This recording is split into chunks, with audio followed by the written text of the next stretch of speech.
Hi, I'm Alex Cox here at B2B MX, and I am joined with Nick Bennett. We'll get right to Nick in a second, but we are excited to be putting on a quick spotlight series of revenue marketers here at B2B MX. And just want to toss it over to Nick. We're going to talk about trends that we're seeing in the market from the B2B marketing SaaS space and just have a quick, fun conversation together. So, Nick, tell us about yourself and what you're up to right now. Yeah, absolutely. Excited to be here. So I'm a B2B marketer for the last 12 years, mostly in early stage tech companies.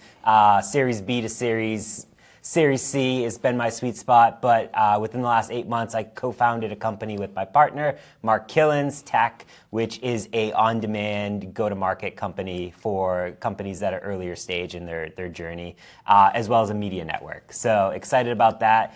But I feel like all my years as a B2B marketer has kind of prepared me for this. So. Yeah, absolutely. It's been fantastic to see all the work you've been doing. You have a great presence on LinkedIn, something I really enjoy to follow and something that I get to learn from people like yourself, which is great.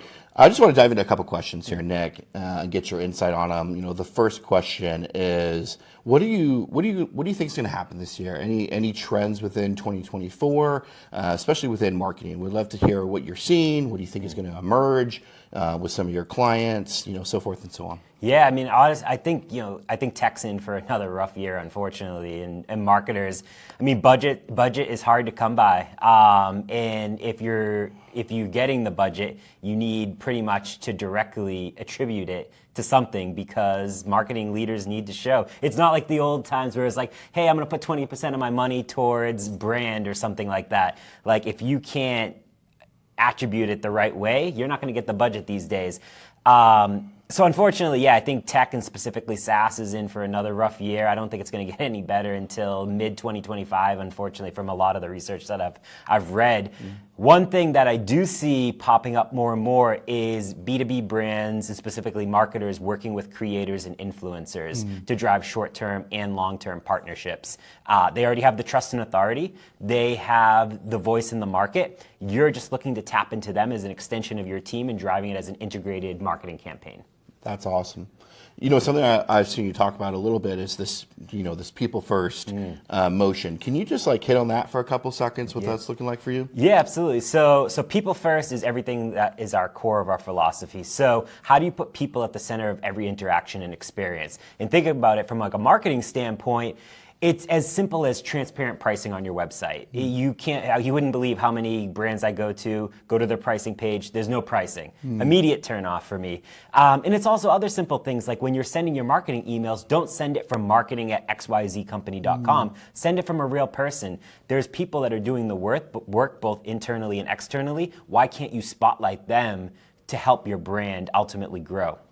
That's awesome. Last time I was at a dinner with a bunch of revenue marketing leaders, and they said, you know what, we were all talking around the table, like, what tools are you bringing in? What platforms? You know, like they want to know from their friends what they're buying, right? And it's that personal touch as well.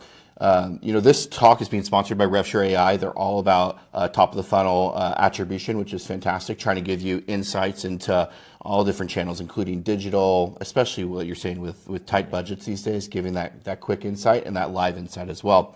Can you give me just a quick kind of what your thoughts are on, you know, across the board, top of the funnel, all the three at the bottom, maybe hit on a couple things of what you're seeing from an attribution standpoint, especially when it comes to budgets being tight. Like, you know, do you have any insight, any tips, any tricks for any marketers, especially people that are maybe just getting into it, right? Yeah, I mean, I think the attribution conversation is always tricky. It's who gets credit. You know, are you using first touch, last touch? Are you using full funnel? I mean, it really depends. Like, I'm a big believer, and I do think attribution has its place in this world, but I also am a big believer of self-reported attribution. And how do you take those insights to fuel a lot of your strategy? I mean, I did it at Alice, I did it at Cleary. Like, we built a whole self-reported, you know, attribution. We still had attribution on top of it, but we didn't rely solely on attribution software as part of it. But I do think it's important because it helps paint the larger picture. Yeah. But you have to have the right people to understand how to use the data. Like me, as a field marketer that came up, like, I might not be the right person to use that software. But ops, for example, or someone that can understand the data would be the perfect person. And in my role, I always partnered really closely with ops to understand the larger picture on, hey, are my programs actually making an impact? Totally. Is it top of funnel impact? And as a field marketer, we play in the middle and bottom of the funnel for the most part. So it's like, hey, I'm not sourcing this pipeline, but I'm influencing this pipeline, and I want to see the touch points along the journey that help that convert into revenue. For sure. Something, with my background is top of the funnel with digital when it comes in, so knowing those touch points, but also going back to your point of telling the story. Right. This person came to your field marketing event. If it's small, if it's large, do they have the conversation? When did this person enter the funnel, right? How did you nurture them? How did you get them into field marketing events? What was it like after meeting 2 or 3 or 4? How did the marketing journey continue, right? And I think it's being able to tell that story.